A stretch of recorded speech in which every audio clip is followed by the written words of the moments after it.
말씀으로 축복받는 한 시간 되시기 바랍니다.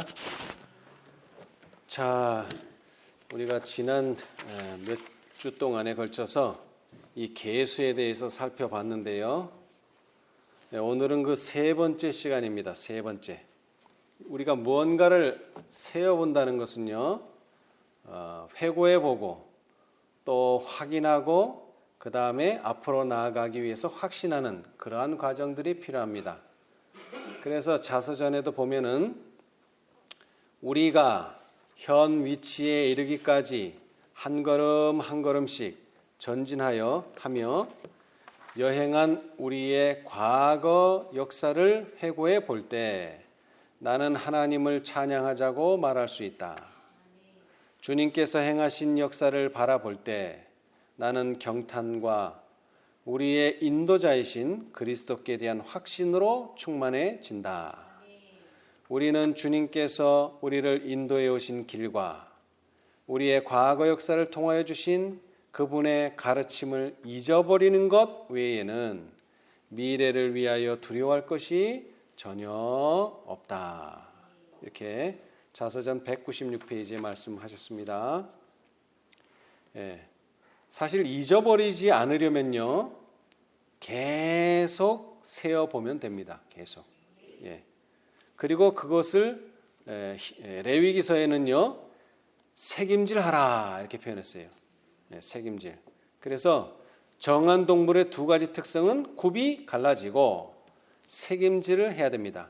반복, 또 반복, 세어보고 또 세어보고 주님께서 우리를 인도해 오신 길을 다시 한번 세어보고 그 다음에 우리의 과거 역사를 통하여 주신 그분의 가르침을 또 세어보고 그래서 우리는 미래를 향해서 한 걸음 한 걸음 나아갈 수가 있습니다. 특별히 재림 성도들에게 있어서 고대하던 재림의 날은 무엇으로 알게 됐습니까? 바로 2300주야죠. 2300년을 계산해야지 무슨 날이 나와요? 재림의 날이 나옵니다. 그런데 그 시작이 언제입니까? 재림의 날의 시작. 자, 우리 다니엘서 9장을 한번 보겠습니다. 다니엘서 9장. 이 2300주야의 시작을 다니엘은 이렇게 말하고 있죠. 다니엘서 9장 25절. 다니엘서 9장 25절.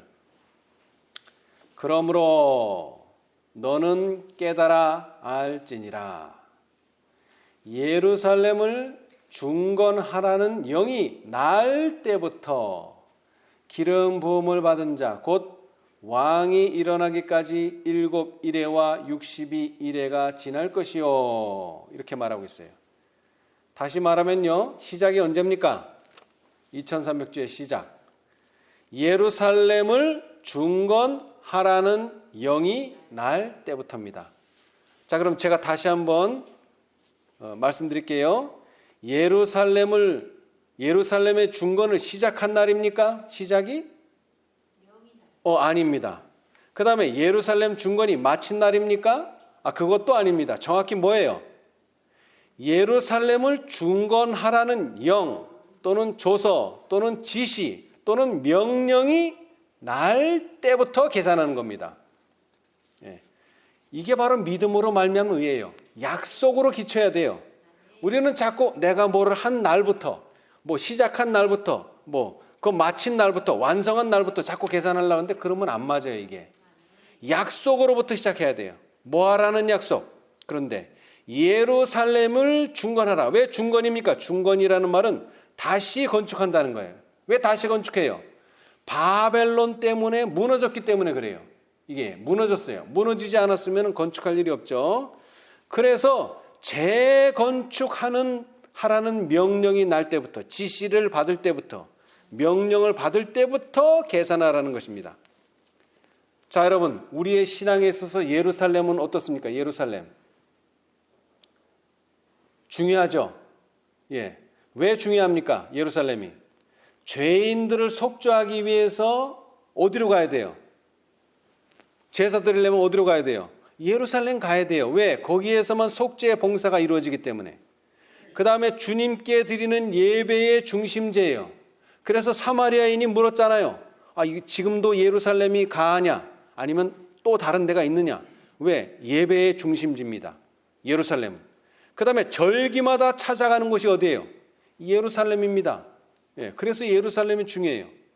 자, 그런데 우리 과정 공부도 했지만 예수님께서 태어나시기는 어디서 태어나셨습니까? 베들레헴. 그런데 40일 후에 왜 예루살렘에 가셔야 됐어요? 그 갓난아이를 데리고 봉헌식을 하기 위해서 가야 돼요. 왜 봉헌식을 하느냐? 자, 우리 누가복음 2장입니다. 누가복음 2장. 그만큼 예루살렘은 중요합니다. 자, 누가복음 2장. 누가복음 2장 22절. 이것 때문에 가셔야 됐어요. 그렇죠? 누가복음 2장 22절 23절입니다.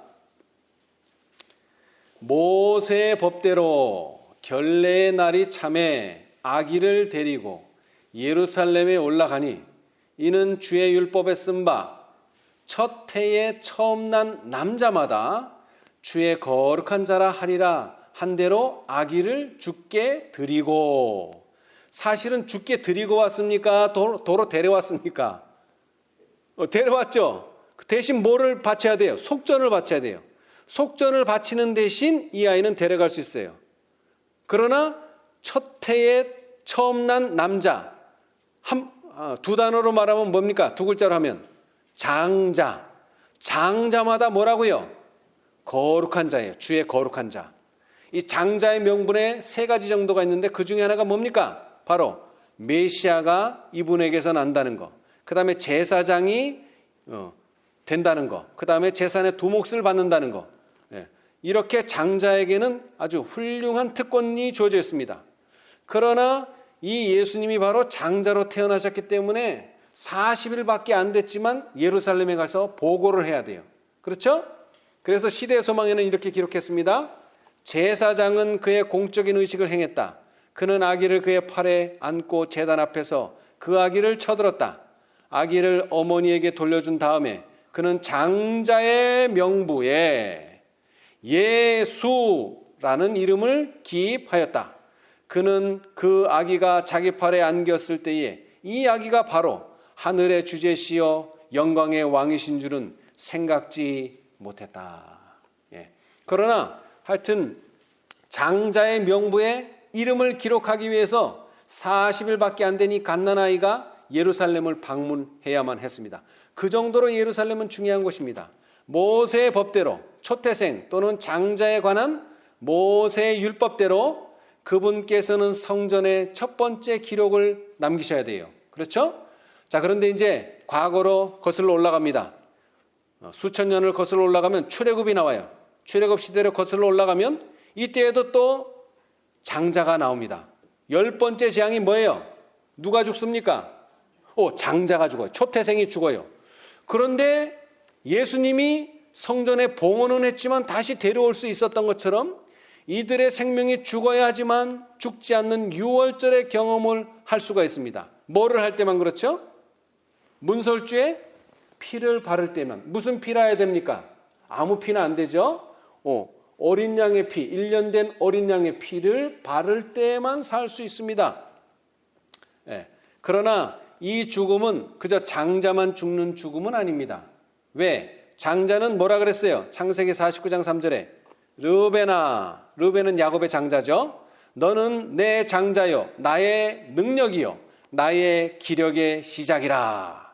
그러니까 장자가 있음으로써 나의 후손이 계속 번창한다는 거예요. 장자가 죽는다는 것은 결국 기력이 끝난다는 것이고 그 다음에는요 내가 곧 죽는 것과 매한 가지다, 그런 뜻입니다. 그런데 이 장자의 죽음 이후에, 유월절 이후에 이스라엘 백성들은 또 하나의 경험을 하게 됩니다. 뭡니까? 이제 진행을 해서 출애굽을 했는데 뭐가 나타났어요? 앞에 홍해가 나타났어요. 홍해. 뒤에는 누가 쫓아오고요? 애국 군사들이 쫓아오고, 좌우에는 절벽이고 이제 도망갈 데도 없어요. 진퇴양난이에요. 앞으로 갈 수도 없고 뒤로 갈 수도 없고. 그럴 때 하나님께서 기적적인 방법으로 뭘 열어주셨어요? 홍해를 열어주셨어요. 그래서 이 경험을 한 후에 결국 신의 광야에서 첫 번째 계수가 있었습니다. 그렇죠? 예. 자, 이 계수를 통해서 구원의 기쁨을 기억하라. 거듭나는 경험, 이전의 생에는 죽고 새로운 생명으로 다시 태어나는 그런 경험. 그 다음에 성경 용어로는 또 그 신앙 용어로는 칭의의 경험을 한 사람들이 계수를 하는 것입니다. 예. 자, 그래서 이 계수의 경험은 출애굽의 경험과 아주 관계가 깊습니다. 이 출애굽의 경험에서 계수가 시작되었기 때문입니다. 자, 우리 첫 번째 계수의 성경절을 한번 읽어보겠습니다. 자, 출애굽기 30장. 출애굽기 30장입니다. 출애굽기 30장. 자, 오늘 세 번째 시간이지만 첫 번째와 두 번째를 이해해야지만 세 번째에 갈 수 있기 때문에 잠깐 복습을 하겠습니다. 자, 출애굽기 30장 11절로부터 제가 한번 읽어보겠습니다. 여호와께서 모세에게 일러 가라사대 내가 이스라엘 자손의 수요를 따라 조사할 때에 조사받은 각 사람은 그 생명의 속전을 여호와께 드릴지니 이는 그 계수할 때에 그들 중에 온역이 없게 하려 함이라. 무릇 계수 중에 드는 자마다 성소의 세겔대로 반 세겔을 낼지니 한 세겔은 20게라라. 그 반 세겔을 여호와께 드릴지며 무릇 계수 중에 드는 자 곧 20세 이상 된 자가 여호와께 드리되 너희의 생명을 속하기 위하여 여호와께 드릴 때에 부자라고 반 세겔에서 더 내지 말고 가난한 자라고 덜 내지 말지며 너는 이스라엘 자손에게서 속전을 취하여 회막에 봉사에 쓰라. 이것이 여호와 앞에서 이스라엘 자손의 기념이 되어서 너희의 생명을 속하리라. 아멘. 자, 모든 사람은 부자거나 가난한 사람이라 일정하게 내야 돼요. 얼마를 내야 됩니까? 반 세겔, 성소의 세겔로 반 세겔을 내야 되는데 이 재정은 어디에 사용된다고요? 속전을 취하여? 이스라엘 자손에게서 속전을 취하여 뭐 하라고요? 16절에 회막의 봉사에 쓰라 그랬습니다. 재정적으로. 예. 그 일을 위해서 계수를 한 겁니다. 자, 몇 살 이상을 계수합니까? 20세 이상입니다. 자, 그리고 나서 이제 두 번째 계수를 지시받습니다. 이번에는 어떤 일을 위해서 계수합니까? 이번에는 싸우기 위해서 계수합니다. 자, 민수기. 모세오경 중에 네 번째 책 1장. 민수기 1장. 여러분, 민수라는 말이 뭐냐면 백성 민자의 숫자 수. 그러니까 백성의 수를 센다. 이 민수기는 수 세는 거에 중점이 있습니다. 수 세는 거. 예. 그래서 1장부터 나옵니다. 1장 1절로부터 읽어보겠습니다.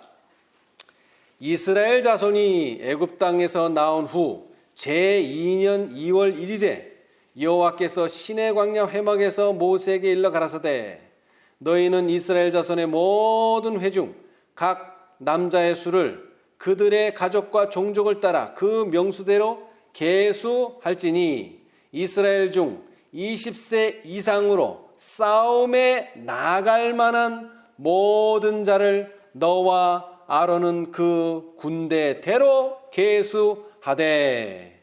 여러분, 이 숫자는 뭐를 형상합니까? 군대를 형상하는 숫자입니다. 군대. 예, 싸울 사람을 계수하는 겁니다. 이번에는. 자, 그래서 계수를 맞춰서 1장 끝부분 44절로부터 보면은요, 이 계수함을 입은 자는 모세와 아론과 각기 이스라엘 종족을 대표한 족장 12인이 계수한 자라. 이같이 이스라엘 자손의 그 종족을 따라 20세 이상으로 싸움에 나갈 만한 자가 이스라엘 중에서 다 계수함을 입었으니 계수함을 입은 자의 총 개가 얼마라고요? 60만 3,550명이었더라. 아멘. 자, 이 이스라엘 백성들이 가나안 여정을 가는 일에 있어서 뭐 하는 일이 벌어집니까? 앞으로 예상하건대 군인을 계수했다는 말은, 군대를 계수했다는 말은 어떤 일이 벌어진다고요? 가다가 싸울 일이 분명히 있다는 것입니다. 싸울 일이 분명히. 그래서 미리 이 사람들을 계수해 놓은 것입니다. 자, 히브리서 6장.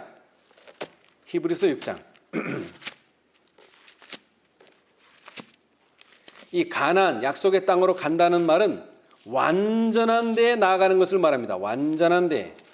자, 히브리서 6장 1절로 2절입니다. 히브리서 6장 1절로 2절. 누가 한번 큰 소리로 읽어주세요. 히브리서 6장 1절로 2절.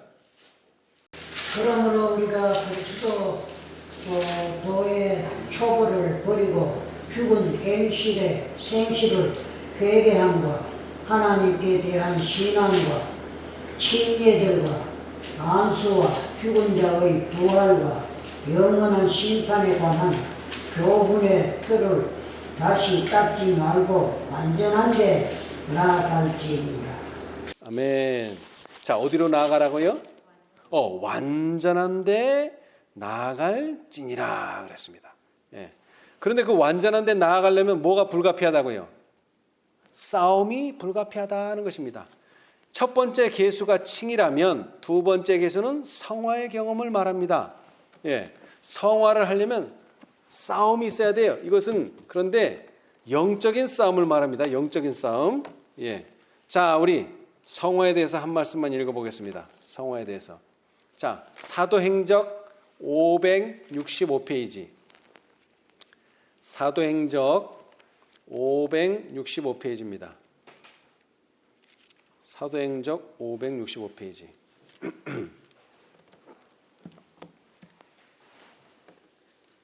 자, 여기는 투쟁이라는 말로 대신했는데요. 자, 투쟁이나 싸움이나 같은 말입니다. 자, 565라고 써있죠. 구속의 역사 1359페이지. 사도행적 565페이지. 565라고 쓴 그 줄입니다.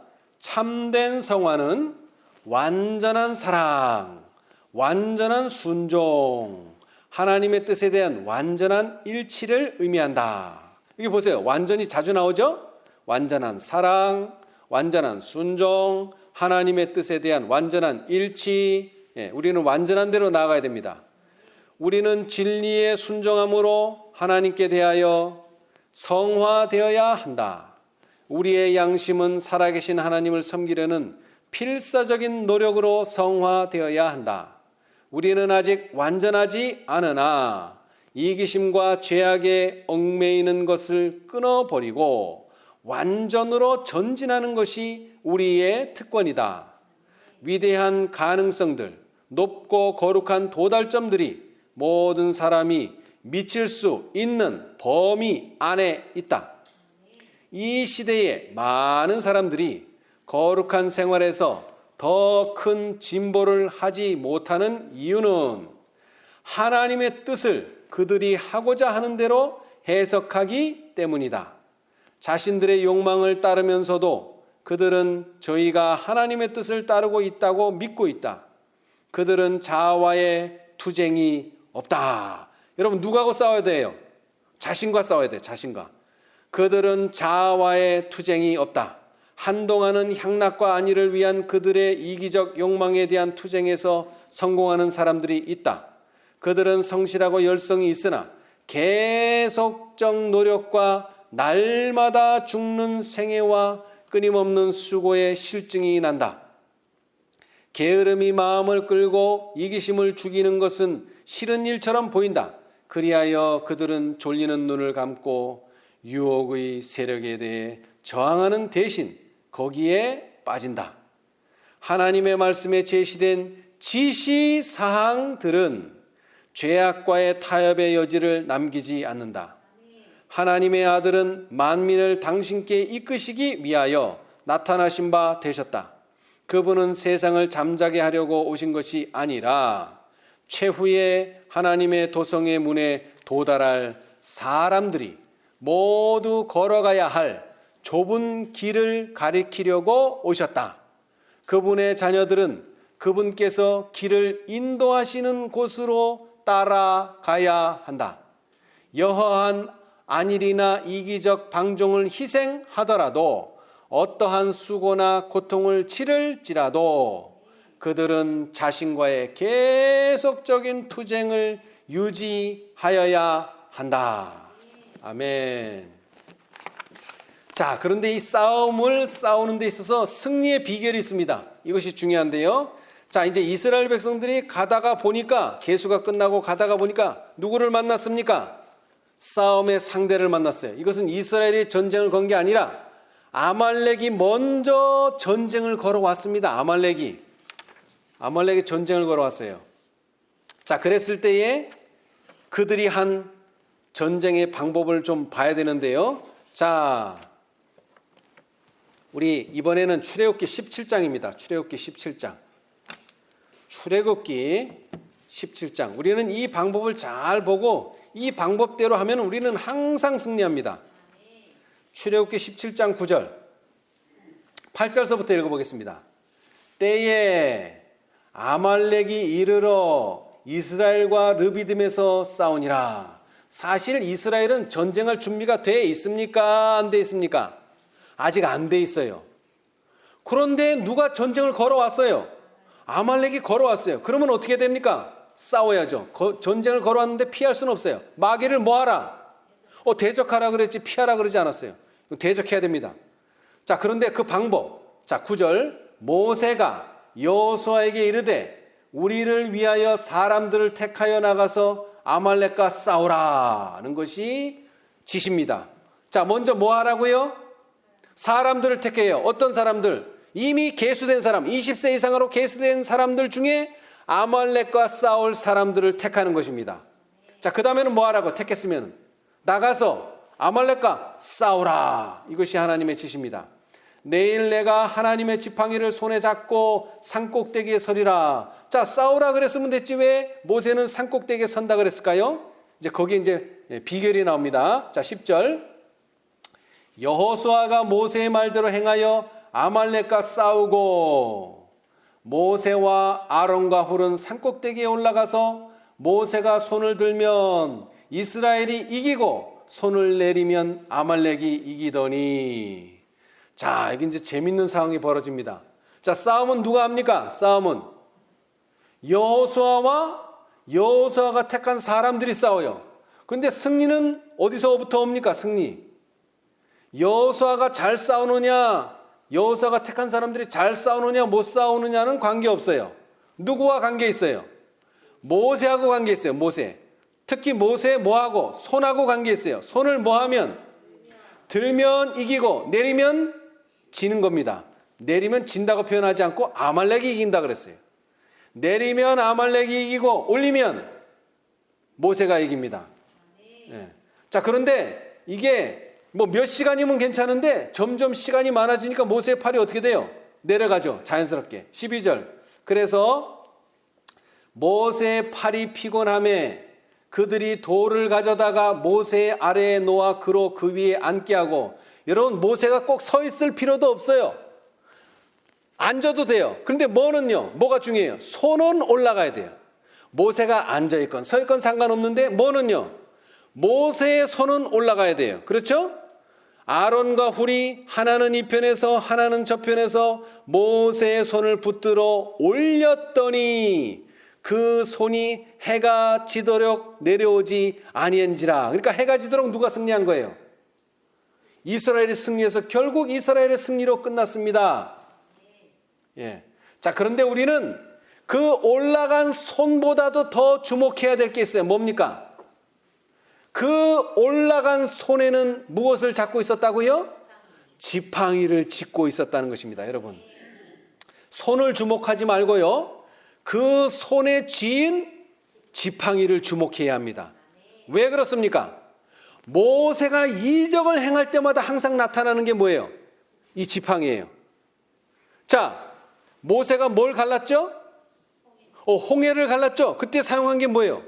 출애굽기 14장 14절로 16절에 지팡이를 들고 손을 바다 위로 내밀어 그것으로 갈라지게 하라 그랬어요. 지팡이. 그죠? 그래서 그게 갈랐어요. 자, 그 다음에는요, 이스라엘 백성들도 손에 뭐를 잡고 급히 먹었어요? 6월절 음식을. 손에 지팡이를 짚고. 출애굽기 12장 11절. 그 지팡이가 중요해요. 그래서 예수님께서는 이 지팡이를 뭐라고 하셨느냐면 바로 뭐라고요? 하나님께서는 그 지팡이, 모세가 가진 그 지팡이를 당신의 권능의 상징으로 삼으실 것이었다. 부조화 선지자 251페이지. 예. 자, 그런데 이 아말렉이 중요합니다. 아말렉. 이 아말렉은요, 특별한 존재입니다. 오늘 우리가 모압도 이 편에서 저 편으로 파한다 그랬는데 모압하고는 상대가 안 돼요. 이 아말렉은. 아말렉은 뭐라고 주님께서 말씀하셨냐면 뭐라 그러셨습니까? 도말한다 그랬어요. 천하에서 도말. 완전히 씨 하나도 없게. 씨 하나도 없게. 자, 우리 보십시다. 신명기 5번째 책, 모세오경 5번째 책, 신명기 25장을 보시겠습니다. 신명기 25장. 도말한다고 표현하셨어요. 도말한다. 아주 놀라운 표현입니다. 신명기 25장. 신명기 25장 17절입니다. 신명기 25장 17절. 너희가 애굽에서 나오는 길에 아말렉이 내게 행한 일을 뭐하라? 기억하라. 이거 기억해야 됩니다. 세어봐야 돼요. 곧 그들이 하나님을 두려워하지 아니하고 너를 길에서 만나 너의 피곤함을 타서 내 뒤에 떨어진 약한 자들을 쳤느니라. 이게 누구의 행동입니까? 이게 바로 아말렉의 행동입니다. 여러분, 아말렉의 행동은요, 사단의 습성과 똑같습니다. 사단은 절대로 정면 대결하지 않습니다. 어떤 자들을 상대합니까? 뒤에, 우리 무리의 뒤에, 대열의 맨 뒤에서 떨어져서 피곤해서 떨어져 있는 약한 자들을 공격합니다. 이게 사단의 방법이에요. 그래서 뭐라고 말씀하십니까? 그러므로 내 하나님 여호와께서 내게 주어 기업을 얻게 하시는 땅에서 내 하나님 여호와께서 너로 사면에 있는 모든 대적을 벗어나게 하시고 그 다음에는요, 내게 안식일을 주실 때에 너는 아말렉의 이름을 천하에서 뭐 한다고요? 도말할지니라. 여러분, 아말렉은요, 씨 하나도 남겨서는 안 됩니다. 너는 잊지 말지니라. 여러분, 이제 시간이 지나서 사무엘 시대로 오면은요, 누가 이 씨 하나를 남겨놨어요? 누가 이 씨를 남겨놨어요? 사울이요. 뭐 한다고? 제사 드린다고 양하고 소를 남겨놔 버렸어요. 그때 사무엘이 한 말이 뭡니까? 순종이 제사보다 낫고 듣는 것이 수양의 기름보다 낫다는 말씀을 들었는데 그것도 아말렉입니다. 아말렉. 분명히 하나도 남기지 말라 그랬어요. 근데 왜 남기지 말아야 돼? 이 아말렉은 전형적인 사단의 행습을 합니다. 사단의 품성을 가졌어요. 뒤에서 공격하고 그것도 약자를 공격합니다. 자, 그래서 앞에 14절, 출애굽기 17장으로 다시 돌아가서요. 대대로 싸운다 그랬어요. 뭐 할 때까지? 씨가 마를 때까지 싸운다 그랬어요. 출애굽기 17장. 여러분, 우리의 품성이 변화 안 된다는 것을 두려워하시지 말기 바랍니다. 뭐가 될 때까지? 씨 하나도 남지, 우리의 나쁜 품성에 씨 하나도 남지 않을 때까지 누가 싸우신다고요? 여호와가 싸웁니다. 내가 싸우는 게 아닙니다. 여호와가. 여기서 여호와가 싸운다는 것은 여호수아와 그의 선택한 백성들이 싸우지만 승리는 누구한테 달렸어요? 모세한테 달렸어요. 그것도 모세의 손 중에서도 지팡이에 달려있는 것입니다. 권능의 상징이에요. 하나님의 권능에게 달려있는 것이지 우리하고는 상관이 없어요. 자, 17장 14절로 16절 여기 기록하라 그랬습니다. 여호와께서 모세에게 이르시되 이것을 책에 기록하여 기념하게 하고 여호수아의 귀에 외워 들리라. 내가 아말렉을 도말하여. 누가 아말렉을 도말해요? 내가. 여기서 내가는 내가가 아닙니다. 여호와 하나님이 아말렉을 도말하여 천하에서 기억함이 없게 하리라. 아까 말은 천하에서 도말하겠다. 그의 이름을. 모세가 단을 쌓고 그 이름을 뭐라? 여호와 니시라 하고 가로되 여호와께서 맹세하시기를 뭐 하시기를? 맹세까지 하셨어요. 맹세. 여호와가 아말렉으로 더불어 대대로 싸우리라. 뭐 할 때까지? 씨가 마를 때까지, 도말될 때까지, 그 다음에 기억함이 없을 때까지 여호와가 대대로 싸우리라 하셨다 하였더라. 아멘. 여러분, 성화를 누가 이루어 주십니까? 여호와가 이루어 주십니다. 주님께서 이루어 주십니다. 자, 이제 드디어 세 번째 계수할 시간이 왔습니다. 세 번째. 자, 세 번째 계수는요, 다시 민수기로 돌아갑니다. 민수기. 민수기. 자, 이제 세 번째 계수할 시간입니다. 민수기 3장. 민수기 3장. 아까 두 번째 계수는 1장인데 한 장을 건너뛰어서 3장으로 갑니다. 3장. 자, 3장 12절. 3장 12절. 민수기 3장 12절. 누가 큰 소리로 한번 읽어보세요. 12절로 15절까지. 내가 이스라엘 자손 중에서 레위인을 택하여 이스라엘 자손 중 모든 첫 해에 처음 난 자를 대신케 하였은저 레위인은 내 것이라. 처음 난 자는 다 내 것임은 내가 애굽 땅에서 그 처음 난 자를 다 죽이던 날에 이스라엘의 처음 난 자는 사람이나 짐승을 다 거룩히 구별하였으니 그들은 내 것이 될 것임이니라. 나는 여호와니라.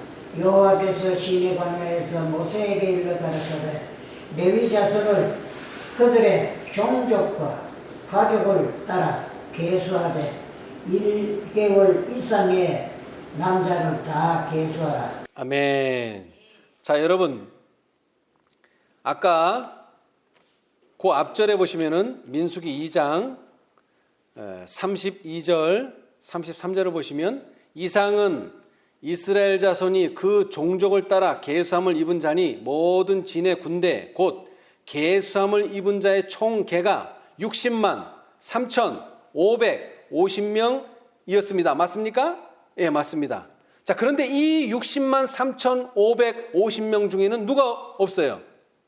33절. 레위인은 이스라엘 자손과 함께 계수되지 아니하였으니. 예, 레위인은 없습니다, 여기에. 예. 자, 그래서 3장에 와서 아까 장로님이 읽으신 것처럼 계수되지 않은 누구를 이제 계수하라고요? 세 번째 계수는 레위인을 계수하라는 것입니다. 레위 자손을. 예. 자, 그런데 여기에는 기준이 좀 다릅니다. 자, 첫 번째 계수, 두 번째 계수는 나이가 몇 살입니까? 20세 이상입니다만은 이 레위인의 계수는요, 언제부터?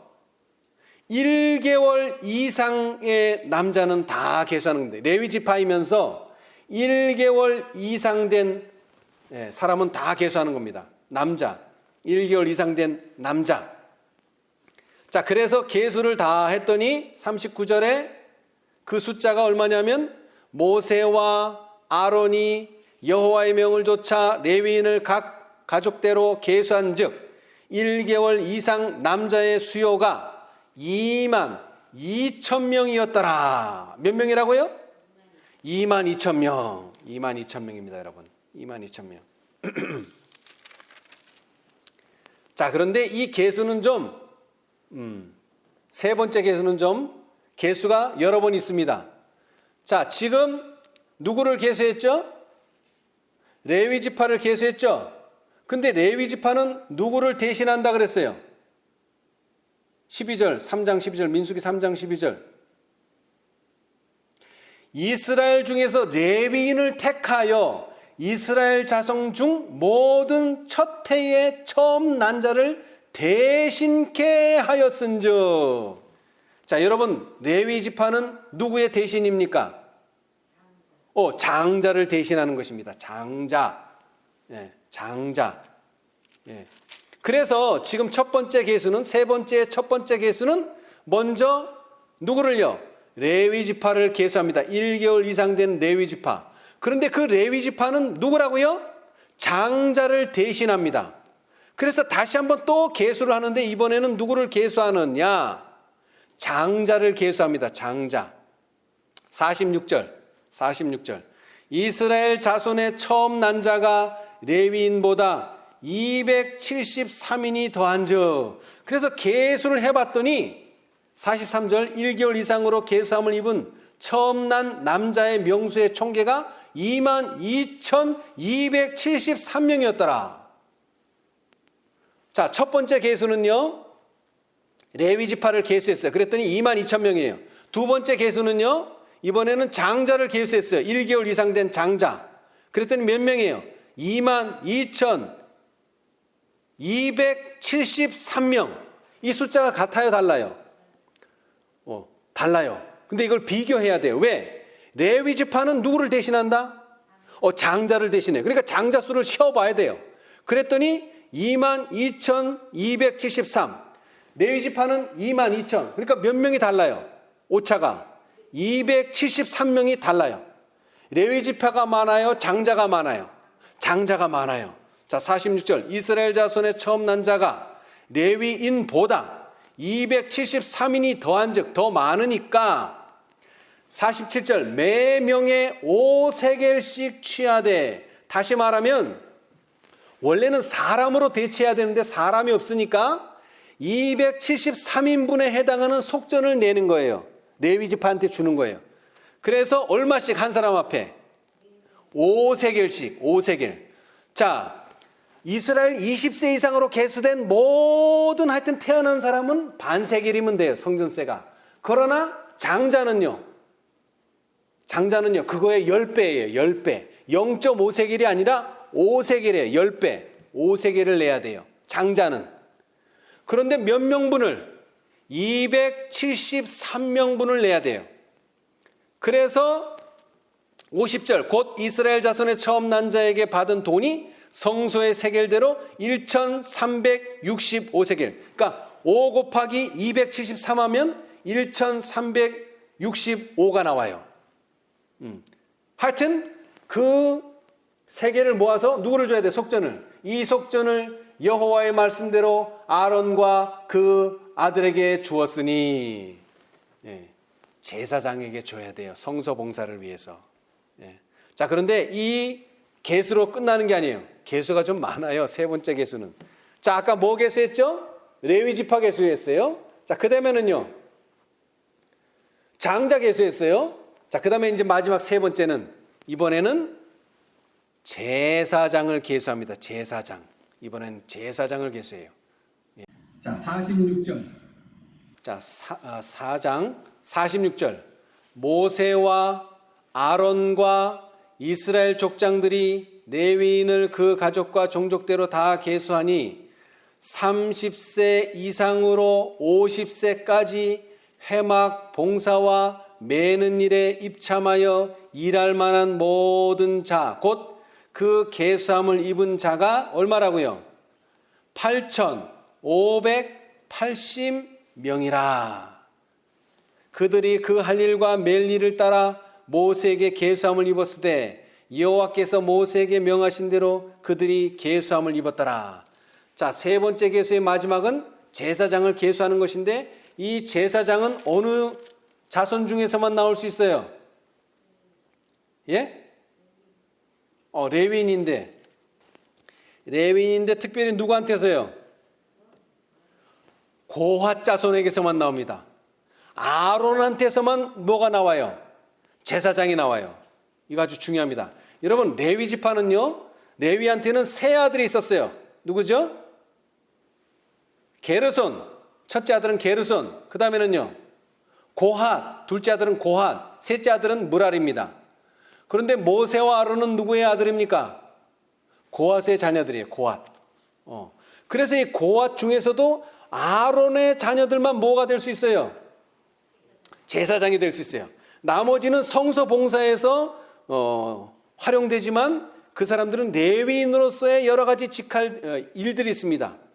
그런데 누구만이요? 오직 제사장은 아론의 자녀들만. 그 아론의 자녀가 바로 8,580명입니다. 8,580명.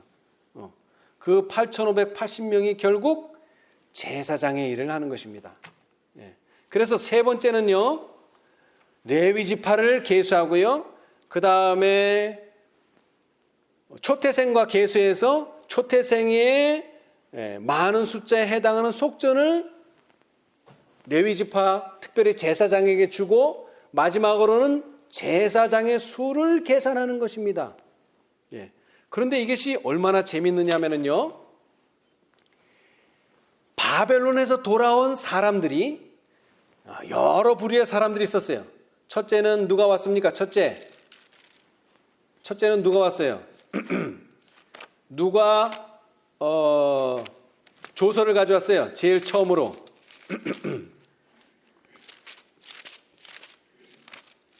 첫째 조서를 누가 가져왔죠? 스룹바벨과 예수아가 가져왔죠. 그 다음에 둘째 조서는 다시 주어졌어요.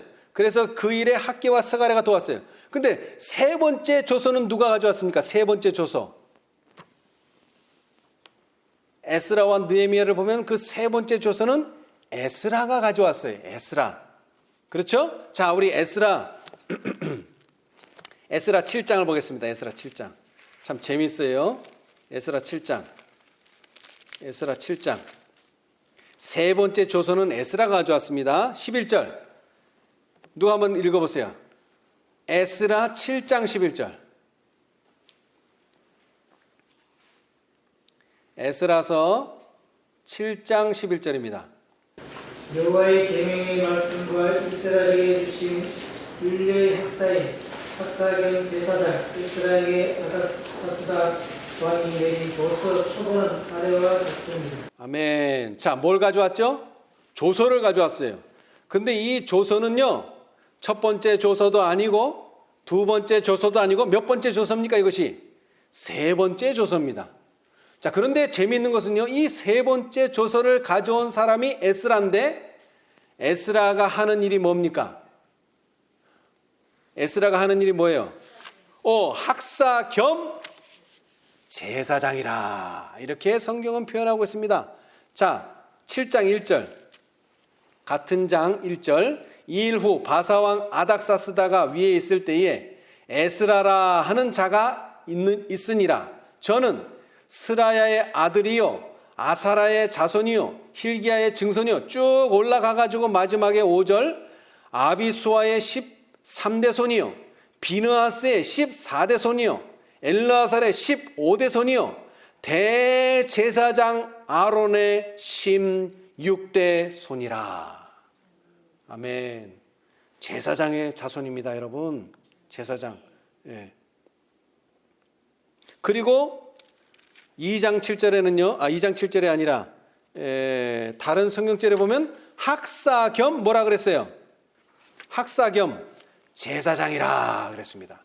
자, 그런데 여러분이 아시다시피 세 번째 조서를 가져온 이 에스라는 예루살렘을 중건하라는 조서를 가져왔어요, 드디어. 그래서 이때서부터 뭐가 계산되기 시작합니까? 이때서부터 2300주야가 계산되기 시작합니다. 그렇죠? 예. 그래서 이 예루살렘을 중건하라는 영을 가져온 사람이 바로 에스라입니다. 그리고 이스라엘을 개혁한 분이기도 하고요. 그 다음에 학사 또는 서기관이시고, 더 나아가서는 이분은 제사장이십니다. 예.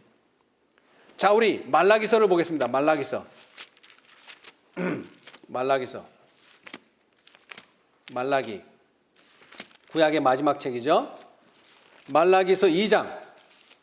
말라기서 2장입니다. 구약의 마지막 책 말라기서 2장 7절. 대저 제사장의 입술은 무엇을 지켜야 하겠고, 뭐를 지켜야 됩니까? 제사장의 입술은 지식을 지켜야 하겠고, 여러분, 지식. 네? 모세의 법의 지식, 특별히 구속의 경륜에 관한 지식을 지켜야 됩니다. 제사장은. 왜? 에스라처럼 그것을 낭독하고 그것을 가르쳐줘야 돼요. 사람들이 그 입에서 율법을 구하게 되어야 할 것이니, 또 제사장은 입에 뭘 담고 있어야 돼요? 율법과 증거의 말씀을 쫓을지니, 제사장은 만군의 여호와의 뭐가 되면을? 사자가 됨이언을. 여러분, 여호와의 사자는 곧 제사장입니다. 그런데 라오디게아 기별에 보면은 라오디게아 교회에 누구에게 편지하노니? 사자에게 편지하노니. 구약시대로 치면 라오디게아 교회 제사장들에게 편지하노니. 그런데 그 제사장들의 상태가 어때요? 자신의 곤고한 것과 가련한 것과 가난한 것과 눈먼 것과 벌거벗은 것을 알지 못한다라고 성경은 말하고 있습니다.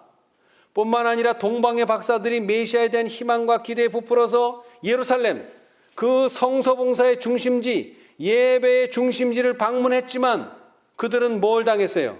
실망을 당했어요. 예. 여러분, 이 시대의 여호와의 사자가 누구입니까? 우리는 그 여호와의 사자를 찾아봐야 돼요. 그렇죠? 뿐만 아니라 오직 너희는 택하신 족속이요 왕 같은 제사장들이요. 여러분, 그리스도인을 베드로는 뭐라고 표현했느냐 하면은 왕 같은 제사장이라고 표현했습니다. 제사장 같은 왕이 아니라 왕 같은 제사장들이라고 분명히 표현했어요. 거룩한 나라요 그의 소유된 백성이니 이는 너희를 어두운 데서 불러내어 그의 기이한 빛에 들어가게 하신 자의 아름다운 덕을 선전하게 하려 하심이라. 베드로전서 2장 9절. 여러분, 우리는 여호와의 사자, 여호와의 제사장도 찾아야 되지만 우리가 곧 또 누가 돼야 됩니까? 우리 자신들이 여호와의 왕 같은 제사장들이 또한 돼야 됩니다. 지금까지 3번의 계수를 봤는데 이것이 다 출애굽의 경험과 관련이 있습니다. 예. 자, 우리 출애굽기를 한번 보겠습니다. 출애굽기. 여러분, 계수를 3번 거치는 동안 결국 이스라엘 백성들은 뭐가 돼야 된다는 것입니까? 예, 제사장이죠. 자, 19장 6절. 그런데 이것이 이미 출애굽기에 기록되어 있습니다. 자, 출애굽기 19장 6절. 누가 한번 찾으셨으면 크게 읽어보세요. 너희가 내게 대하여 제사장 나라가 되며 거룩한 백성이 되리라. 너는 이 아멘. 자, 여러분, 벌써 출애굽할 때 목표는 분명했습니다. 너희가 뭐 되라? 제사장 나라가 되고 너희가 뭐 되라? 거룩한 백성이 되리라. 아멘. 여러분, 세천사의 기별은 어떻습니까? 재림운동을 통해서 나타난 세천사의 기별 마찬가지입니다. 율법과 증거의 말씀을 좇을지니 우리가 뭐가 돼야 됩니까? 제사장 나라가 되고 거룩한 백성이 되는 것입니다. 여러분, 자, 마지막으로 이사야서의 말씀만 읽고 마치겠습니다. 이사야서 61장 6절. 이사야서 61장 이사야서 61장 6절입니다. 오직 너희는 뭐라고요? 자, 다 찾아보세요. 오직 너희는 뭐라고요? 여호와의 제사장이라 일컬음을 얻을 것이라. 아멘. 여러분, 세천사의 기별을 경험한 사람들은 뭐로 불려져야 됩니까? 여호와의 제사장이라는 일컬음을 받아야 됩니다. 뿐만 아니라 사람들이 너희를 뭐라고요? 우리 하나님의 뭐라고요? 봉사자라 할 것이며. 여러분, 세천사의 기별이 큰 외침으로 나아가면 뭐가 됩니까? 사람들이 우리를 보고 뭐라 그래? 이때는 하나님의 봉사자들이라고 말할 때가 올 것입니다. 예, 너희가 열방의 재물을 먹으며 그들의 영광을 얻어 자랑할 것이며. 아멘. 우리 오늘 이 3번의 계수의 경험을 통해서 출애굽의 경험을 다시 한번 경험하시고 또 세천사의 경험을 다시 하심으로써 우리 모두가 다 여호와의 제사장이라 일컬음을 받게 되시고, 더 나아가서 셋째 천사의 큰 외침을 통해서 우리 모두가 다 하나님의 봉사자들 다 되시기를 바라면서 오늘 말씀 마치겠습니다. 감사합니다. 하늘에 계시는 감사하신 저희들의 아버지, 주님의 귀한 은혜 가운데 과거 이스라엘 백성들의 경험을 통해서 우리 재림운동의 경험을 다시 한번 비추어 볼 수 있게 해주셔서 감사합니다. 주님, 참으로 이스라엘 백성들을 구원하시기로 400년 전에 약속하시고 그 약속의 때에 정확히 그 일을 이루어 주셨사오니 감사합니다. 주님 도와주셔서 우리의 재림의 날이 참으로 멀지 않았지만 그 약속하신 날이 너무나 더디게 느껴집니다. 주님 도와주셔서 이 날이 가까이 이를수록 이 날을 우리 모두가 감당할 수 있도록 축복하여 주시옵소서. 이스라엘의 모든 초태생들을 당신의 구속의 피로 말미암아 구원해 주셨사오니 감사합니다. 또한 그들의 앞을 막고 있는 홍해를 갈라 주셨사오니 감사합니다. 주님, 이 놀라운 구원을 노래한 이 놀라운 구원을 다시 한번 기억하게 한 그 계수에 우리 모두가 계수될 수 있도록 축복하여 주시옵소서. 이 속전으로 말미암아 우리 주님께 영광을 돌리는 우리 모두가 될 수 있도록 축복하여 주시옵소서. 뿐만 아니라 우리 주님께서는 이제 이 광야길에서 우리가 자신과의 투쟁에 들어가야 한다는 것을 보여주셨습니다. 주님 도와주셔서 우리가 다 싸우는 자지만 결코 패하지 않는 승리하는 자들 다 되도록 축복하여 주시옵소서. 그러기 위하여 우리가 자신과 싸우지만 우리의 모든 승리는 모세의 손, 특별히 모세의 손에 든 지팡이에 달려 있습니다. 주님 도와주셔서 우리가 믿음으로 그 지팡이를 높이 쳐드는 우리 모두가 될 수 있도록 축복하여 주시옵소서. 뿐만 아니라 우리가 성화의 놀라운 투쟁에 들어갈 때에 우리 주님께서는 이 투쟁을 돕기 위하여 하늘에서 대제사장으로 중보하고 계십니다.